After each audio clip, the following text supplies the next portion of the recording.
Who are these men? And why are they smiling? Well, the answer is simple. They are the few and the proud, the point men of the game of baseball. They are the third base coaches, that rare breed that live their entire professional lives on the firing line. And to a man, they will tell you what brought them to an occupation that has driven lesser men back to the real world. The third base coach is a man who enjoys an elitist standing in the baseball community and all its wonderful benefits. Well, I like what I'm doing. It's not an easy job, as we all know. I've been at it for 20-something years, and if you stay there long enough, a lot of different things can happen to you, and they're not always good. Well, there's really nothing easy about it. The only thing you can ever do over there is look foolish or make it look as though you've got extremely bad judgment. Abuse. That comes with the territory that your job puts you in. The best that you can be judged by your peers is if they don't know who you are out there.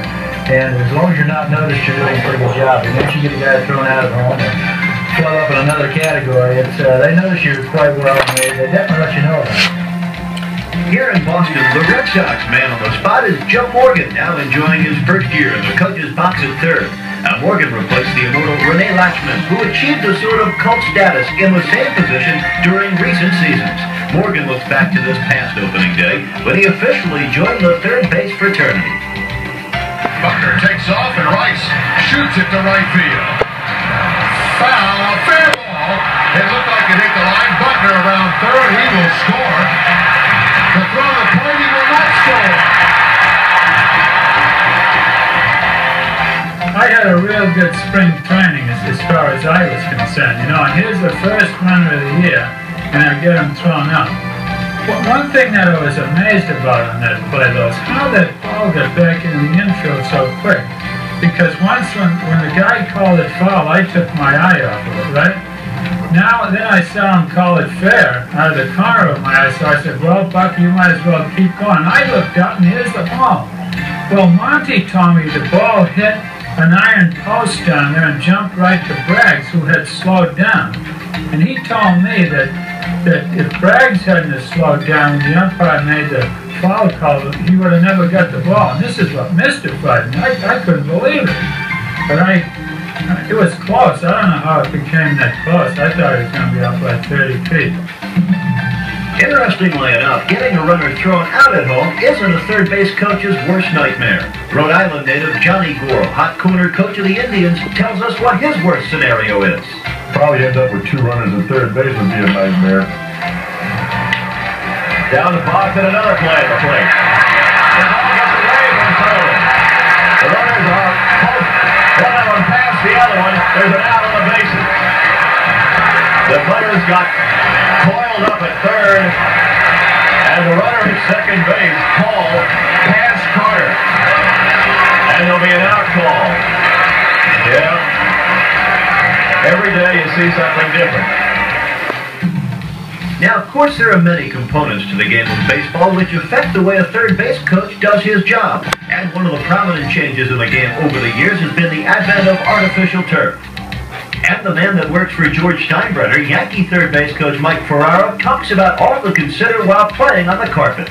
You look at about 4 or 5 things you got to look at. You got to look at the outfielder's arm. You got to look at who's the runner at second base, how hard the ball is hit, situation in the game, and then naturally the outfielder's arm.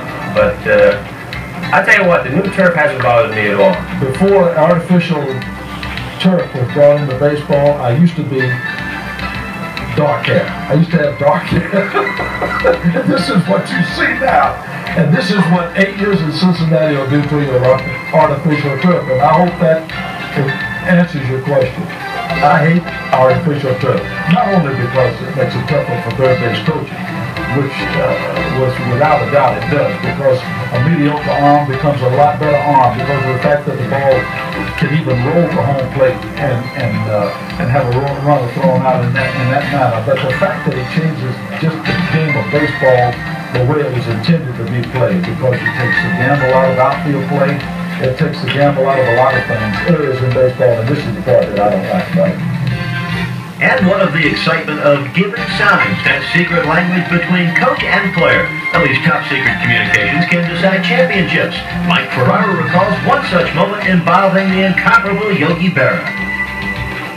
Man, manager in 1980 couldn't make the ballpark a couple of days. He got sick. He had the flu, so Yogi took his place for a couple of days, and I was the third base coach. And I said, Yogi, what signs are you going to relay to me so I can relay to the hitter and the base runner? And he said, Mike, it'll be very easy.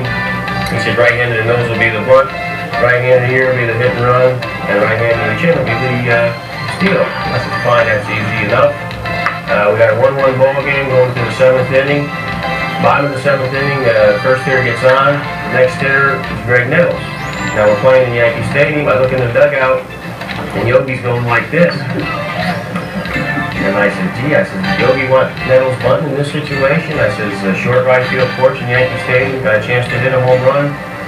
Well, anyway, I let Nettles go ahead and hit.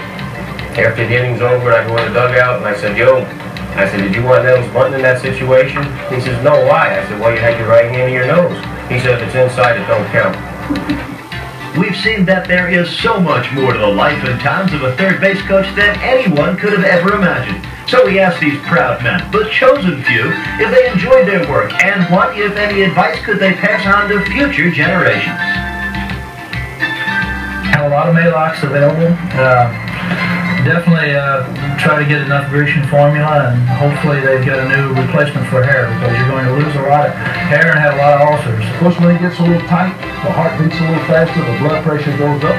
But that's what you enjoy about it, the challenge and the fact that you're out there and making a decision. It can be the difference in winning or losing the ball game. And if it weren't for that, I don't think I would enjoy it near as much. I would encourage any youngster to go into baseball and be a player and have a lot of fun, and not get too excited about being a third base coach.